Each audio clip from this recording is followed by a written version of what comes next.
the first thing that just grabbed me was this 40,000 neurons in the heart. And I want to tell you that I have spent a lot of time trying to understand the neurons of the brain. And my brain, when I read that in the beginning, was like, what? Wait, we have neurons in the heart? And there's 40,000 of them? And they talk to the brain? What have I been doing studying the brain? I should probably be studying the heart. Dr. Mindy here. Your body is in a war zone. Different parts of the brain get activated depending upon how stressed you are. When you look at it from that inflammatory. It's interesting. I mean, that has some merit to it for sure. And you can't control everything. I'd say. And what about a woman who is not pregnant, but she's aiming? So, Kimberly, let me just start off by welcoming you to the Resetter podcast. I appreciate you being here and having this conversation with me. So welcome. Thank you so much, Dr. Mindy. I'm so excited to chat with you. Yeah, and as I was telling you, we'll fill our listeners in on this. Your book had been sent to me, and there was many things I loved about it before I even got into it. The first was the color. Yellow is one of my favorite. And so I was like, ooh, I'm a total judge the book by a cover kind of gal, just so we're clear. So that was neat. And then when I got into the book, the first thing that just grabbed me was this 40,000 neurons in the heart. And I want to tell you that I have spent a lot of time trying to understand the neurons of the brain. And my brain, when I read that in the beginning, was like, what? Wait, we have neurons in the heart? And there's 40,000 of them? And they talk to the brain? What have I been doing studying the brain? I should probably be studying the heart. Yeah. So that was a big aha. I just have to share that with you. Well, thank you so much for, first of all, sharing that you love the cover. I have to say, Dr. Mindy, this is my 8th book. This is my favorite cover. My first 3 books, my 4th one was co-written with Deepak Chopra. It was always our faces. It always felt a little bit different to have my face right on the book cover. And it just started to feel, this universality of what I wanted to share. And so just having these swaths of color and talking about these stages felt like it really represented this material because we all do have these power centers inside of us. And when I came across this knowledge, Dr. Mindy, I too was blown away. I've been in wellness now for over 15 years. I've been studying nutrition and wellness and yoga and Ayurveda and all these different aspects. And sometimes something's right in front of us and we gloss over it.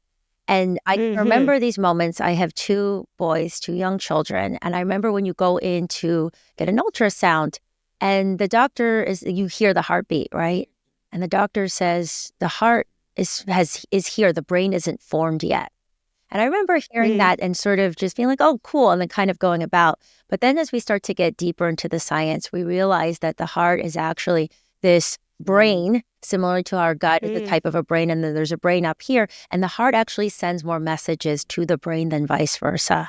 So we get into more of the material in the book, but it has absolutely changed my life in so many ways. In terms of feeling more calm, more centered, having more vitality. I've gotten my DHEA measured subsequently to writing the book, and just everything from a measurable standpoint, my heart coherence, numbers, and just how I feel more peaceful and grounded every day, as well as those that I have led through these programs now, my clients I've introduced this to. So I really just want to share with everyone this miracle, which is power center, which is right inside of us.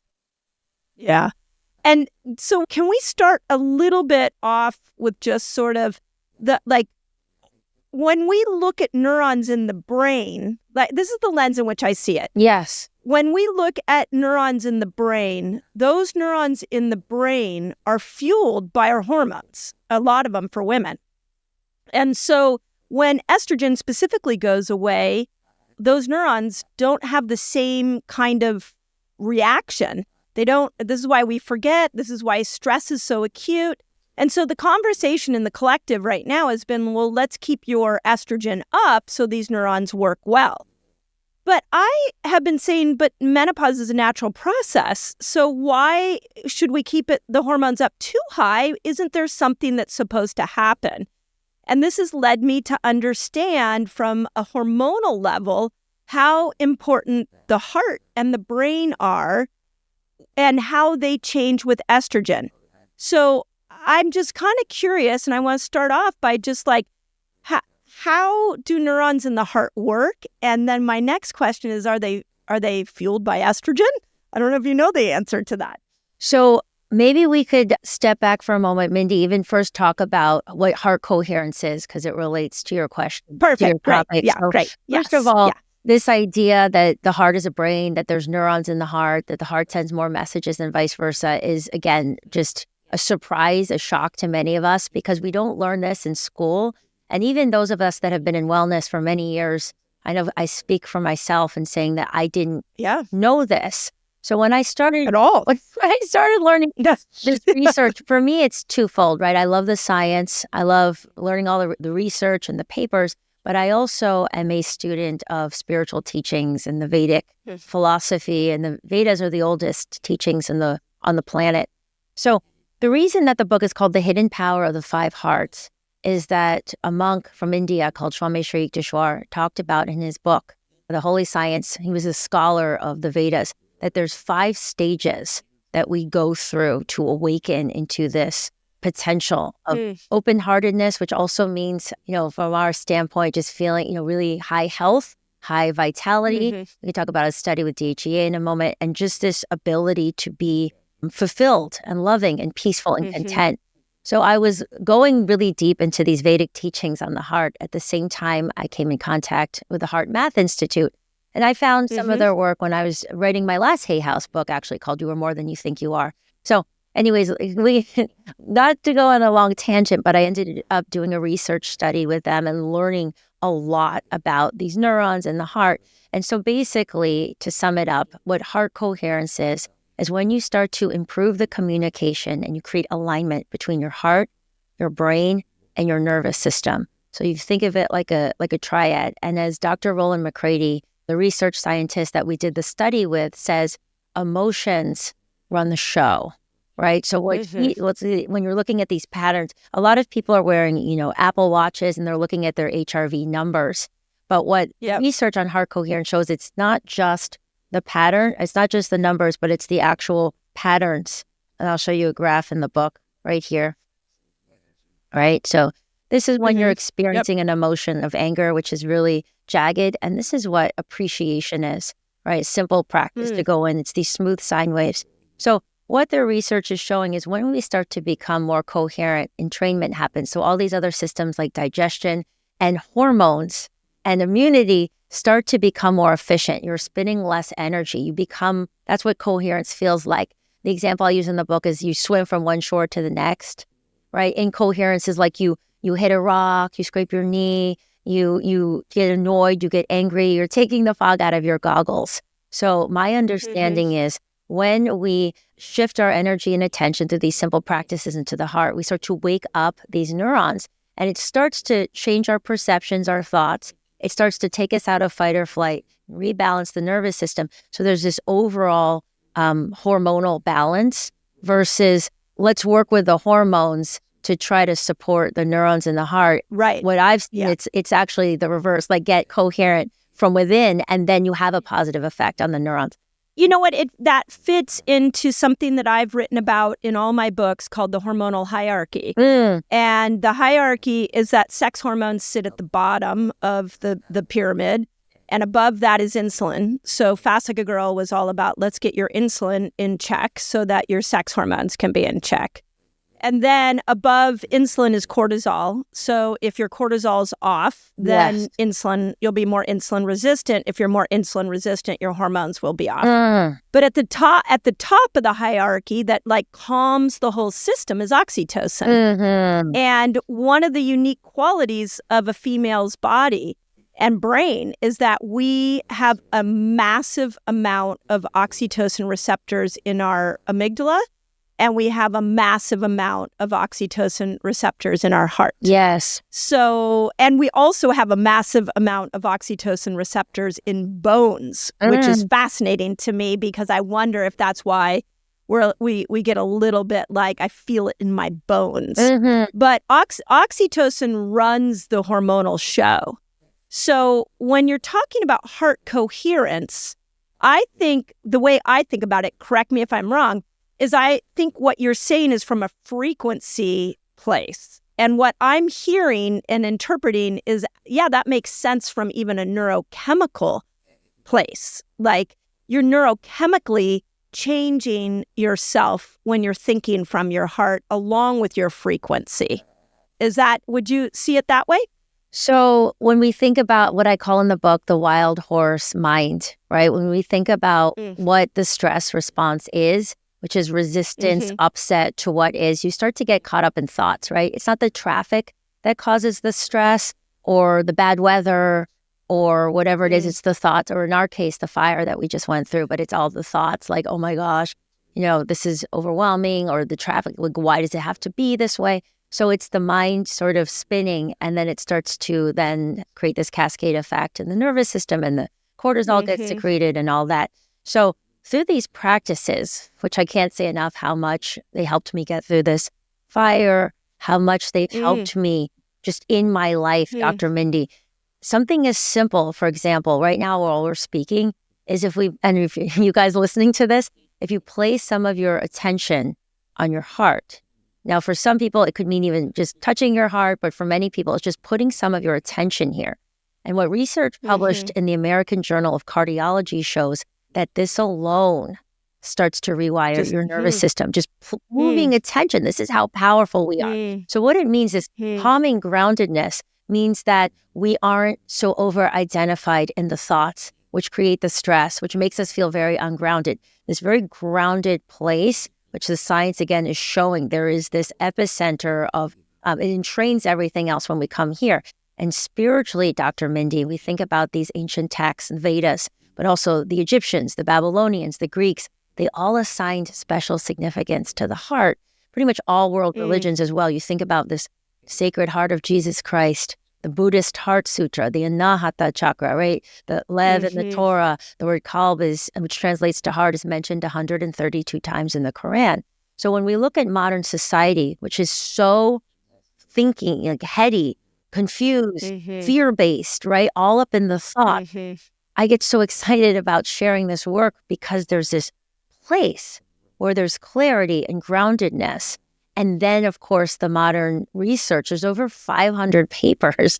Again, it's like, why don't we know about this stuff that talks about the heart brain and its profound implications, again, on digestion, on immunity, on energy, on vitality, on hormones, on all of these different aspects of well-being. What does it look like to think from your heart?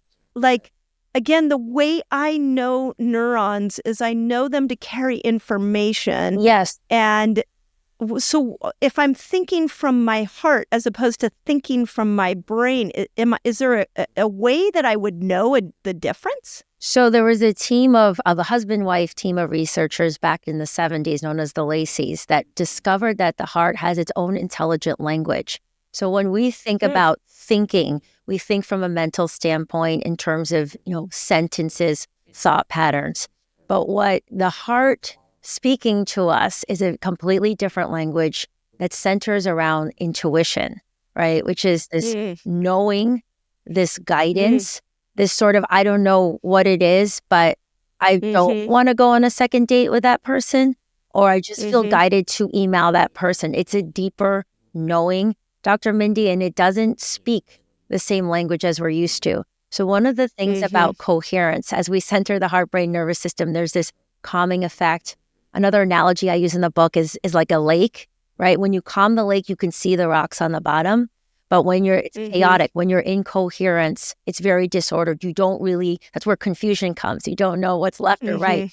So as we become coherent, one of the most powerful things that arises is clarity, right? I've been working with clients for so many years on their lifestyle and their diets. People say to me all the time, I don't know when I'm hungry. I don't know what my body's telling me to eat. I don't know when I'm really tired, right? Because we've lost that clarity. So we don't get there from a mental place, doctor. We get there from this powerful, here I am, just true self, right? Not the thoughts, but then we get to this place of this real stillness that the Tao Te Ching talks about, that Eckhart Tolle is talking about. Because I used to listen to his lectures and say, but how do we go beyond thought? How do we actually do that? Well, So this that's a great presence is, meditating for so many years, and then the thoughts come in. But as you learn these simple tools and techniques, and the heart aligned meditation, which we did the research paper on, which is featured in the book, you actually come into this heart brain and you start turning on these neurons, and it starts to get everything in alignment. And I can just say experientially, the last few years since I've come into this work, doctor, just the calmness, the more fulfillment. And yes, the numbers have gone great, but just enjoying my life, feeling more deeply connected to my husband and my kids and the day.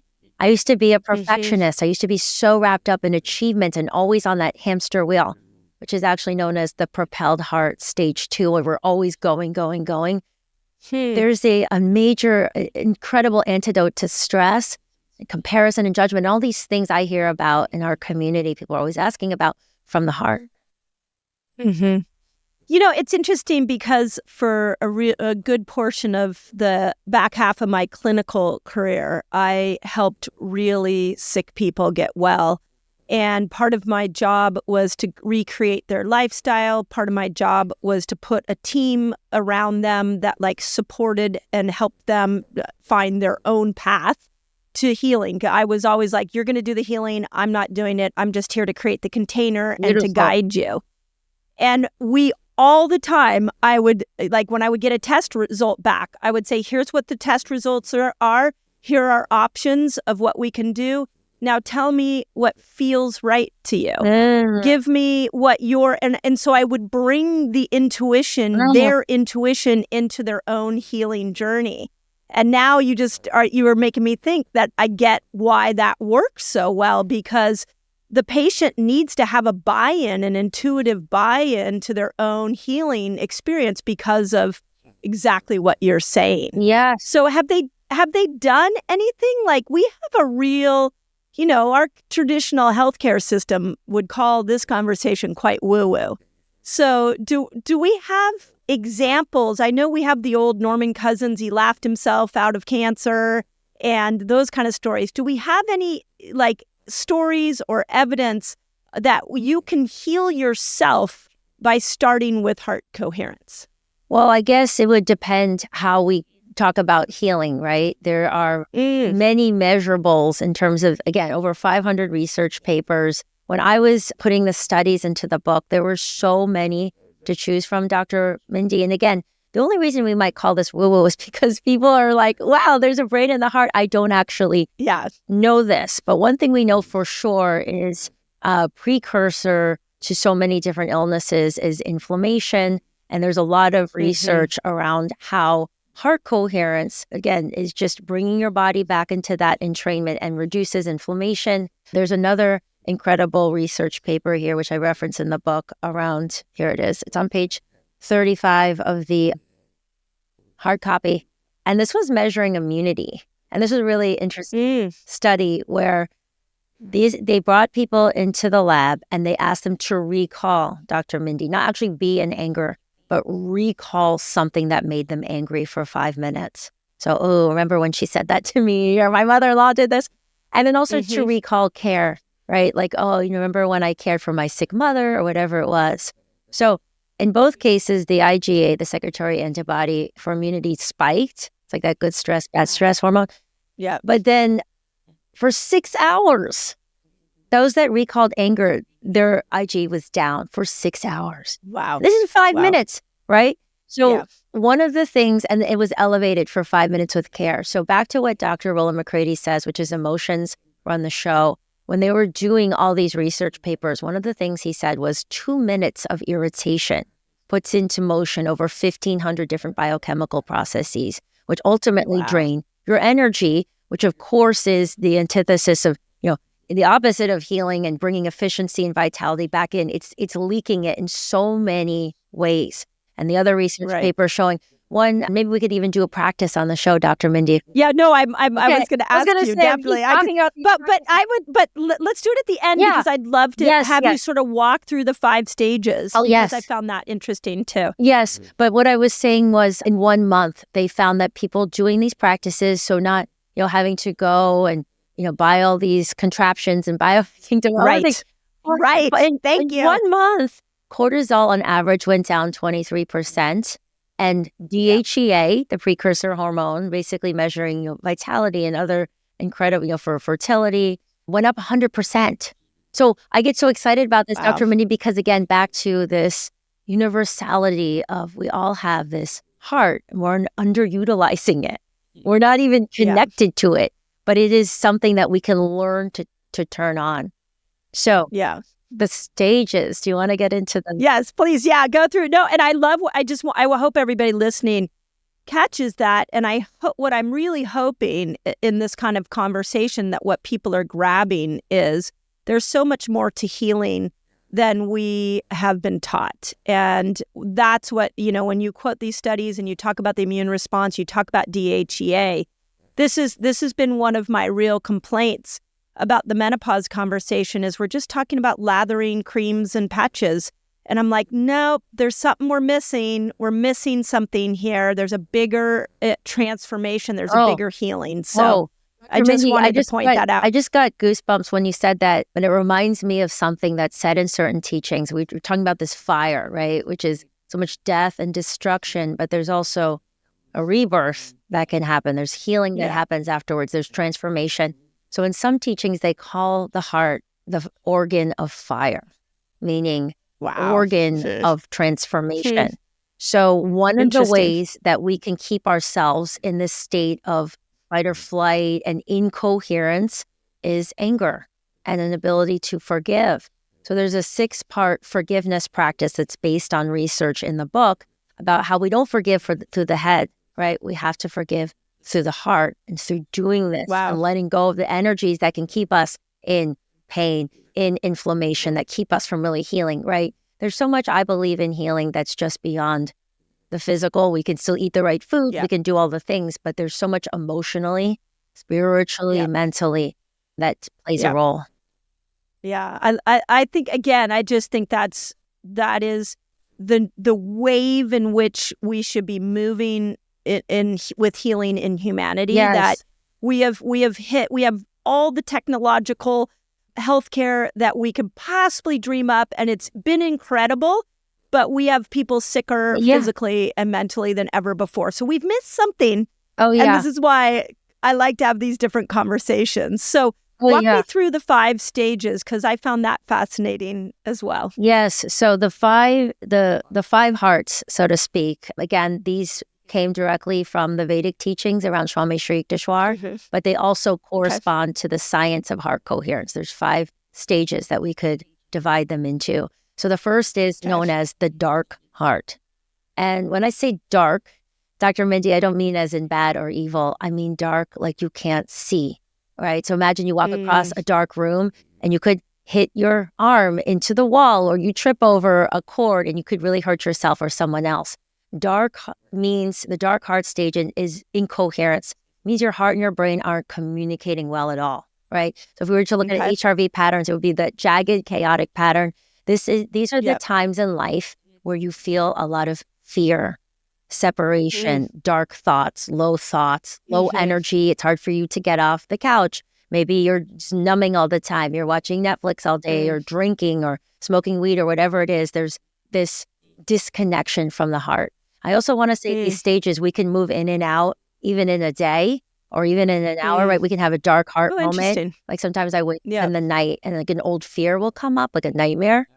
But we tend to be in one heart stage more at a certain period in our life. So it's a lot of low energy. And then we start to, let's say we make some lifestyle changes. We start to exercise more. We, start to cut out the junk food or the sugars or whatever it is. We start to get a little bit more more coherence. That means the heart and brain start to communicate more. The HRV pattern looks a little bit more smooth. So we have more energy. And now we move into the propelled heart. So there's more energy, there's more vitality, but we're still up in our head. So this is the stage where we're always on, always trying to achieve, working harder on our phones all day and all night, overwhelm, burnout, stress, right? This is the overachieving. This is the, not feeling enough. This is the rigid life plans. I'm supposed to be married and have 2 kids by 32 and I haven't met my partner yet. I should be making this much money by a certain age. It's very rigid and worried at external validation. What do people think of me? What do I look like on social media? Right? So it's still disconnected from the heart. And the third stage is a big jumping point known as the steady heart. And this is where we start to see more coherence grow. Dr. Mindy, if you were to look again at the HRV patterns, and this is the stage, as Swami Sri Yukteswar says, where we realize that what we need is inside and it has nothing to do with anything on the outside. This is where, and again, going back to the personal experience of the fires, it's like staring at the fire maps and like, oh my gosh, this is really scary. We don't control the outside world. So we have to find this safe haven, this place inside of us, and we can't outsource it to anyone else. So this is where we start to see a lot more stress resilience. This is where we don't feel like we're being tossed in the waves, but we're actually able to increase our DHEA. We're able to reduce our cortisol. We have much more heart coherence, so we're able to flow through life much more steady. And the fourth heart stage is where coherence, high heart awakening, we say spiritually, high coherence, and this is known as the devoted heart. So this is where we become more devoted to these inner heart qualities, love, care, compassion, peace. Now, instead of just rushing through, so we don't let that person into the intersection, or we don't treat the person checking us out at Target like a real human. We're just looking down at our phone. We're present. But because we're so coherent, and one of the things we didn't talk about is that there is an actual heart field around that's measurable by magnetometers that looks like this. Coherent. Saw that. I love those those Yeah, and there's graphs. We'll go on. I don't want to go down that tangent, but there's something called the Global Heart Initiative, and they have these magnetometers set up in Saudi Arabia, New Zealand, South Africa, and they can see how global events affect the overall magnetic frequency. We're talking about frequency. So anyways, at the Devoted Heart, we're so much more coherent that people can actually sense, when you go around someone and you can sense they're kind of in chaos or drama, they don't even have to say anything. So even though we're more devoted to these inner qualities, things tend to work out more, right? People want, I don't know what it is. I want to work with you. Or I'm drawn to you. I'm going to ask you out on date, whatever it is. Yeah. And I have an amazing story to share about that stage later, Dr. Mindy. And then the clear heart is where we're more transparent, right? This is where we have these moments, when you're washing the dishes or you're taking a shower, you're not really thinking. But out of the silence comes these amazing intuitive ideas. Or, you're just in flow. You're not up in your head. You're just present. You're in full acceptance and high levels of peace and just love and connection and unity, right? The wholeness that we're all seeking is in our heart. In our head, we're never going to be enough. There's always going to be some type of lack. But as we've had these clear heart moments, we really feel the truth of our nature, which is wholeness and deep connection. I love that. We don't have to feel fragmented and competitive. We can actually feel that others are an enhancement and that we are sharing this oneness experience. Yeah. So you just described the process of menopause. And I can tell you, as a 55-year-old postmenopausal woman, that's what going through menopause felt like to me, is going from a place of that dark heart of feeling like there was no head and heart connection. And then moving into a place and this is what I've been studying through neuroscience, looking at the menopausal journey and seeing that the neurochemical change that's happening is actually working towards giving you that last clear heart that you talked about.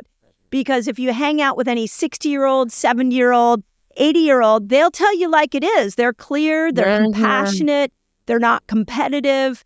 And I really believe that is the journey that you just explained, is the heart journey of the menopausal woman. You just explained it through a different lens. So I just wanted to let you know that, because it's beautiful. Well, even in the dark heart stage, it's like, ooh, like this doesn't feel good. I'm scared of menopause, even maybe leading up to the fulfilled heart is like, what do I do? Like reading everything or just trying every herb, like doing into more steadiness of like, okay, I'm going through this and it's happening. So I'm going to steady myself. And then this blossoming of, wow, this whole other phase can be so beautiful. And there's this like an unfolding garden, the wisdom and the peace that comes. So that's a really beautiful analogy. Yeah, no, I'm starting to see the pattern of menopause in a lot of different teachings. Wow. And you just gave the heart coherence pattern, which is it really is a moment of like you're going along and then you kind of get thrown on your bum and you're like, wait a second, I can't sleep and I'm depressed and I have hot flashes and I'm gaining weight. And then there's just you feel like your body's been hijacked and your brain's been hijacked. And as you wrestle with that, then most people go and they start finding all the information like you talked about. But the more you wrestle with it, the more you come to realize that the only solution is to go back within, and then there's clarity. And that's exactly what you described. Well, and one of the things, Dr. Mindy, as you go towards the clear heart, is you start to let go of all these attachments to identities and labels. Yes. Right? There's so many stories we're told as women about, just sexuality and being this, and then things are shifting. But as you start to move towards this deeper connection to the wisdom and the beauty and wholeness inside of you, you realize this can actually come forward more as I go into this, and I stop to be so attached to all these stories. The personal experience shows that it's not true. All these myths, right, and these ideas that actually it's the ideas that cause the stress and suffering. Yeah. So is there a way, if we know that journey, how do you move from each stage? Because now that you've given me some language to it, I assume, like you said, you can move in and out of them in a day. You can move them, probably within an hour. But if you get stuck in one of those darker spots, like how do we move? Because I think we all hear what you just said and we're like, yeah, I just like let's go to the 5th stage. I want to be there in the clear stage all the time. Right. So it's interesting. It's a nonlinear journey, right? Because there's moments well said. where you feel like, oh, wow, like I feel so much lighter. And then there's some sticky moments, right? You can call them dark nights of the soul or just kind of ego deaths where you're kind of like processing and going through something. So everybody's heart journey is different. And sometimes you feel like you're going backwards, but you're actually just shedding more of who you're not. Right. So a lot of times I'm in that devoted heart stage. I've gone through, a lot of my life was in the propelled heart stage, the overachieving. But, through this work, you realize, okay, I can be here. And then when I'm in a dark moment, I have the tools to get out. So to answer your question, the book is full of, first of all, the knowledge to understand what it is to be in the power of your heart, what heart intelligence is. It dives far more deeply into heart coherence. And then there's tools in every chapter. So for instance, the heart aligned meditation, what we did with the 30 participants in our study, we took them in, we measured their HRV patterns with the M-Wave Pro equipment from Heart Math, and we used their technicians. And all we did was give them this 8-minute track, Dr. Mindy. And we said, do this at least 5 times a week. And we practiced it together as a group once a week. And then we took in 30 days on average, there was an increase of 29% of getting into a coherent state. So one of the things that we know is as you practice these techniques, which are very simple, we'll do one later on in the show, you increase your baseline. So you're starting to turn on those neurons. It's like neuroplasticity is not just up in the brain, but it's between the heart-brain connection. So you're rewiring. It's like you're watering the plant, the wires. You're bringing it back online. Even if you're listening to this and you're like, wow, I'm really in a dark heart phase or moment, you can bring back the heart. You bring it back. And then the other thing is a lot of the practices in the book, Dr. Mindy, are not where you have to go and isolate yourself. And the meditation is 8 minutes, but the heart aligned steady in life is a practice you do while you're driving your car. I do it while I'm washing the dishes and my kids are going bananas in the middle of life to steady big emotions. Then there's a practice in the propelled heart chapter called the harmonize in life. And this is where you break patterns of the mind, where you keep living out the same patterns and you go into the heart, you get coherent and you go a different way. So one of the things the research shows, it's kind of like certain types of therapy or trying to rewire can take a really long time. It's up in the mind. You're just talking about things over and over again. But the heart, and specifically when we do the practice, focusing on the heart and taking heart-focused breaths. So and there's a coherence breath pattern that changes the input signal to your brain, giving you different thoughts, different perceptions, which lead to different thoughts. So like I say in the book, if you're up in your head and you're battling the thoughts, that's why a lot of people can't meditate. They're like, thoughts battling thoughts. We're going to a different place to find a solution than where the problem is, which in this case is the overthinking mind. We're going to the heart brain and we're changing the thoughts. So over time, it's like this incredible rewiring, Dr. Mindy. And as someone who is so anxious, me, and lifelong recovering perfectionist, I can't tell you how much this work has changed my life personally. And I assume since it's a practice, like I'm an overthinker, no doubt. In fact, any of my friends listening to this right now would be like, oh, well, that was an understatement. But and so I also, resonated with that part of your book of how you moved yourself from an overthinker into a more peaceful, coherent place. All of the tools in there, is it something you should do every day, couple times a day? Like what's the door into these tools so that people can just sort of step by step decide what to do? So in our research, if you practice the heart-aligned meditation, again, the participants, it was 4 to 5 times a week, 8 minutes each time, increased coherence 29%. But the other tools, which you can just practice in the middle of your life, it's really experiential. It starts to become more second nature, right? So I used to that's what I'm freak out. I'm like, you were going to say. Oh, like, what is it? I mean, this fire happened a few years ago. Before I had these tools, I would be a wreck. And then I was watching it, and I just said, oh, come into your heart, do the coherence breath, the breathing. It just becomes more of your life. And even just doing the meditation, again, your baseline grows and grows. So all of a sudden, you're like, wow, I usually would have gotten really frustrated or angry with this person, or that person used to bother me so much. They don't bother me so much anymore. I'm sort of in my own way, Yes. And so I would also say for you, Dr. Mindy, you're a scientist, you're thinking a lot, but you're also naturally very heart-based. You're very caring, you're very compassionate. So there is this, big heart there that so many of us say, I know I'm, deep down, I am a good person. I am a loving person, but sometimes I can be sharp. Sometimes I can be a bit harsh, or, it's like not me. It isn't us. It's just that we need to rewire and come back to this true self that the yogis and the Vedas had always talked about, this gateway in the heart that connects us to the love and the kindness, and also our creativity and our intuition that creates real success and abundance. Yeah. So well said. So well said. I had prior to the fire, I've had a rough couple of months, and I had a really good friend die in October. Sorry. And he was like a brother to me. And he was 54 and he just died. Like just healthy guy, vibrant guy, larger than life.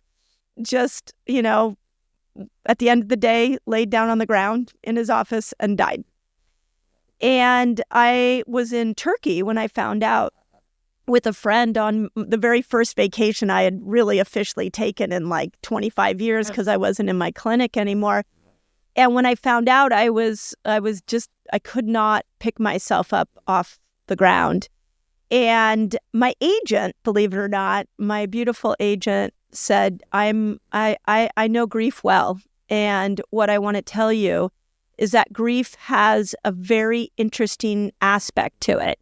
And that's that it gives you access to all emotions. There is a weird, and I think it puts you in your heart. And I'm thinking about the fires. I'm thinking about just, when you go through the menopausal journey, you're grieving an old version of you as a new version. And yet we live in a culture that doesn't really want women specifically to be too messy and too emotional. So these 5 hearts make me so curious, but they also, I wonder if there are different emotions that open us up to more of these neurons, open us up to more coherence. And maybe these emotions aren't all positive. Oh, maybe there are some of and so I'm curious about grief. I'm curious about anger. Oh, a lot of women are showing up with rage right now. And so what are different emotions stimulating different intensities of these neurons in your heart? Yeah, great questions, Dr. Mindy. And there is a lot of research and studies they've done around emotional intelligence and emotion specifically. So one of the things we see in the propelled heart, so dark heart is you're really low, right? Just feeling a lot of that fear, chronic anger all the time. And the propelled heart is that, I can identify with that, perfectionism. So you actually cut off from a lot of feelings, and you don't, you just kind of feel numb, or you feel like you can't show anything. And then it comes out, it bubbles out later in rage. So with the steady heart, when you become open-hearted, remember the heart is the organ of transformation. This is the Heart Aligned Steady in Life practice. You get really coherent, and then you actually allow the big feelings to come up. It's like holding on to the shore to like a really tight rope while the waves come, whether it's anger or grief. Being open-hearted means you're allowing your heart to process really hard things and not push them down so that they pop up later in inflammation or constipation or whatever it is, right? You don't pretend they're not there. You actually do feel your emotions. But Dr. Mindy, and this is the really important part, you go through this process of like a wave where they come up, and the research shows the really big peak of the emotion can last 2 to 10 minutes. And then you stay in the coherence breath, and then it comes down. What you don't want to do is, while you're in an emotional wave, to act out, to speak, to email, to take action when you're in the anger, right? Because then you're just projecting it out. And there's a research study in the book from Dr. Andrew Siegman, and he's from, I believe, Maryland or Boston University in the book. And their research showed that when you act out anger, you just reinforce the pathways, right? So you keep that pattern inside of you versus you feel it through. It's like digestion, right? The 40,000 like trauma stored in the body. You want to feel the grief. When my mom passed away, it was like, I don't like this wave, but we're in it. And I remember just feeling such intense, dark night of the soul grief. And then you start to digest it. So there's a lot more research and tools, but you don't want to be in the emotion. You don't want to be the anger. You don't want to be it, right? You know, say like depression is all this repressed anger. You have to let yourself feel and then digest. And the heart coherence tools allow you to do that in a healthy way and then come back to center. Does that make sense? And, I had a lot of friends when I closed my clinic. I closed my clinic and became an empty nester all at the same time. Oh. And some of my real wise elder women in my life said, lean in and feel it. And a friend of mine who's about 10 years older than me said, if you lean in and feel it, you will actually move through it much quicker. Which is what I'm hearing you say. That is exactly it, Dr. Mindy. And this is why sometimes you meet people that are still grieving their lost wife 20 years later, because they're still holding on and sort of this armor around the heart instead of actually allowing that, fire, the transformation of the heart to allow you to transmute. Because what are emotions? Energy and motion. So they're meant to move through you. If you kind of suspend the emotion, it stays as stuck resentment, anger. Back to why forgiveness is such an important practice in the Devoted Heart chapter. There's lots of things that many of us could forgive, including things about ourselves. So you actually get the motion going through. Like we're meant to move, right? Our bodies are meant to be fluid. Our veins move fluids. Our food is meant to digest. It's not meant to be stagnant. We're not meant to have this stagnant energy inside of us. And so it's very powerful. I love that. Yeah. So, okay, take us through an exercise or what you had mentioned there was a tool that, and if people are listening, I guess if you're, if you're driving, I assume you don't. All right, you don't do this while driving. I don't know. You tell me which one you're picking. All right, so we'll do an abbreviated version of the Heart Aligned meditation. And I'll say also, Dr. Mindy, on our website, which is mysaluna.com, there are free tracks that everyone can access with coherence music that we used in the research study. If anyone's interested, they're available for everyone. Please pass them to anyone. Anyone that feels like they could use them, especially during this fire. Okay, so I just want to show this chart really quick, and I'll describe it to anyone listening to this. This was some of the research that we incorporated it into the study, which is showing that these heart-based emotions aren't just feeling good, they're actually creating smooth sine wave patterns in the HRV. And so the emotion that we're going to work with in this particular practice is appreciation. And appreciation is easier to access for many people in the busyness of life rather than, feel peace or compassion. So we're going to be working with appreciation. So we'll do this for just a few moments. Okay, so everyone who can, please close your eyes. Take a comfy seat if you're not already sitting down. And straight away, we're going to shift our awareness to our hearts. So for some, that can help if you place your hand on your heart. It's not entirely necessary. I'm talking about your physical heart, also your energetic heart. So right here in the middle of your chest.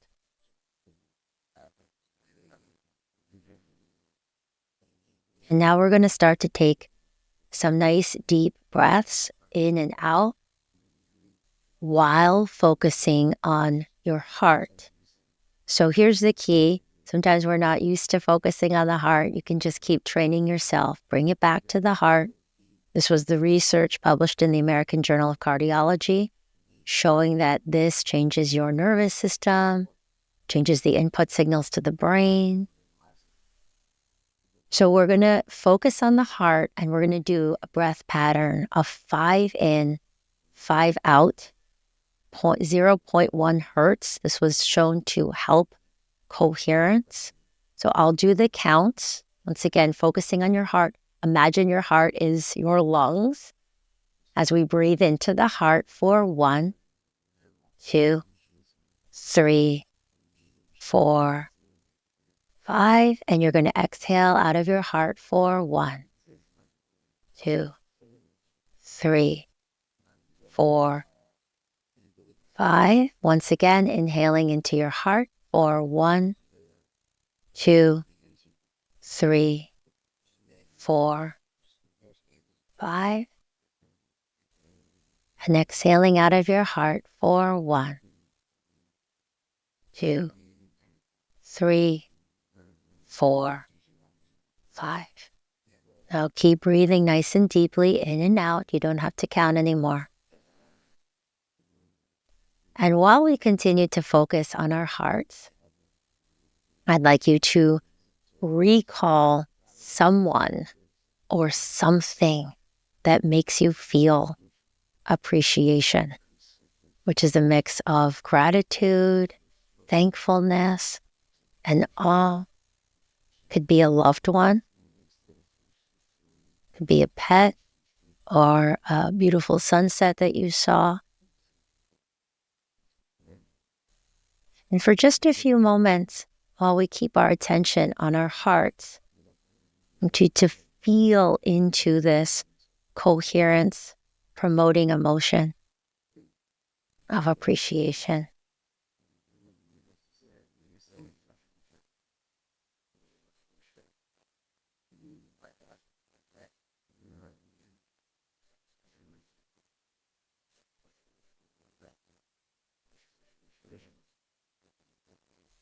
And if a thought comes in, if you got distracted for a moment, just come right back.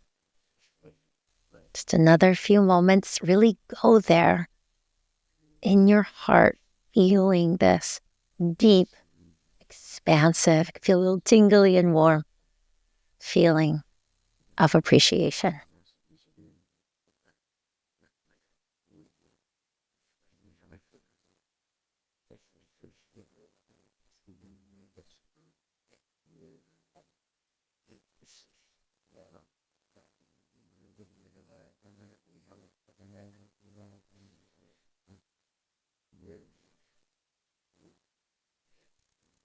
Last moment.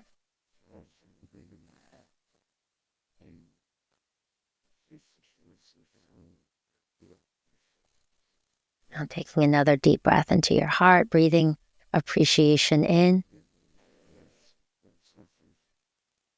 And then exhaling out, appreciation. And now we'll breathe into our heart's appreciation. Can naturally start to shift into other heart-based emotions like love, peace. And we'll exhale them out to each other, Dr. Mindy, everyone listening or watching this, to our community, to our loved ones. One of the things that the heart research also shows is that our hearts are like broadcast stations through this giant heart field, which all intersects.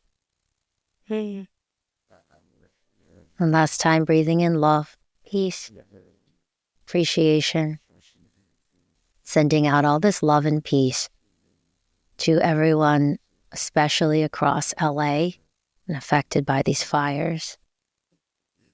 All the firefighters have been working tirelessly.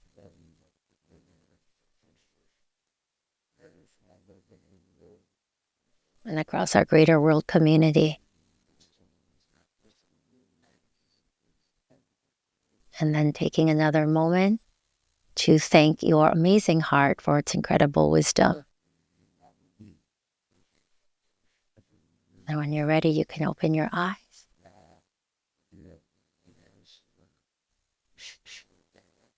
Do you hear the birds outside going crazy in my house Going here? crazy. So I did this, I'm getting goosebumps. We did this meditation on I did it in person in another podcast, and the lights went down, up the magnetism of the electricity shift. We turned them down. There's a bird outside my window that started going crazy the minute we did this. I heard it. And so when you start to practice, Dr. Mindy, even for a moment, did you start to feel, it feels like to me tingling, right? Yeah. So that is, and warmth. Yeah, rewiring happening. So the research shows when we sustain a coherence emotion, specifically in our case, appreciation, and what the tracks on my website are, 2 minutes. Mm-hmm. So we stay in that for 2 minutes. That's what ultimately leads to the 29% increase in coherence. If we were to break it down in science, of course. I love it. I love it. Thank you. So we did a little snippet, and you're like, oh, so one of the things that we realize, this power we have, again, back to this idea of non-attachment, we don't need an outside object to be the love, to be what it is. We can self-generate these amazing emotions inside. So we start to learn that, and that increases our power, our strength, right? So we become so coherent. And again, the baseline just grows and grows. So in 29% increase in 1 month, they said, what if we kept doing this research study for another 2 months? What would it be at? Yeah.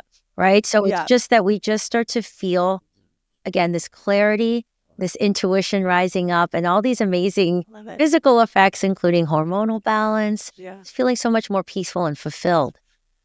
Yeah.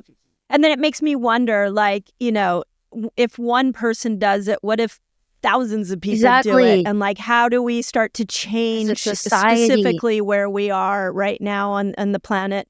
And and I think that's really, I see the if it's energetic like that, the benefit to humanity. It's, I used to have in my clinic, I had above the wall Gandhi's quote, "Be the change you want to see in the world." Because I was like, always like, if it's all begins with yourself when it comes to healing.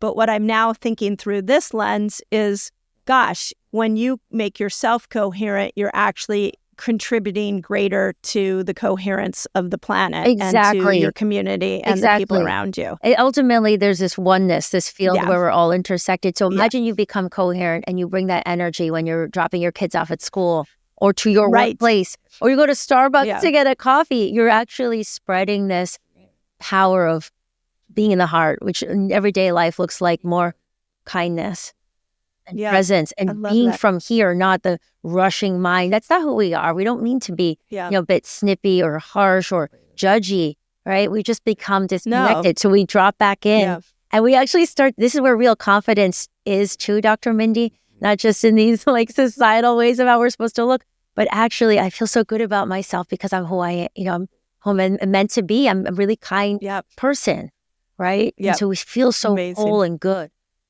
Yeah.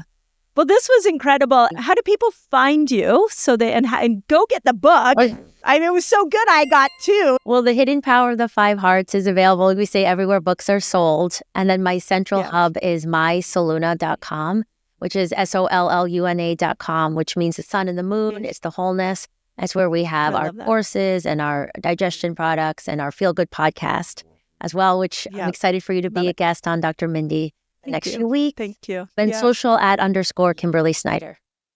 Great. Thank you, Kimberly. And, I from one author to another, thank you for taking what is passionate to you and putting it in such a beautiful book. So thank you that is so not much. An easy endeavor. So thank you for doing that. And this has just been incredible. So I can't wait to squeeze you in a couple of weeks I'll see you, and I can't wait to get a big heart coherent hug from you. Thank you so much.